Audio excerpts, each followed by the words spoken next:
চাচা মধু কত করে পেয়েছেন?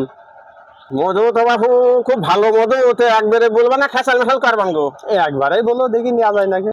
মধু বাবু একদম 1 নম্বর খাঁটি মধু। তাই বাবু দাম একটু বেশি লাগবে না, যেহেতু সঠিক জিনিস নিলে পারে একটু দাম বেশি দেওয়া লাগে। এ বাবু 1250 টাকা লাগবে এনে। মধু তো দেখি মনে আছে 1 নম্বর মধুই, দাম একটু কম রাখা যায় না? ও না বাবু, এখন মধুর দাম বাবু কম নেওয়া যাচ্ছে না গো।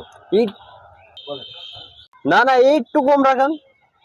না বাবু, দাম কম নেওয়া যাবে না নে। জানছো না বাবু, এমনি চেনির দাম বেড়ে গিয়েছে। মধু 1 নাম্বার আছে, দাম বেড়ে গেছে মানে?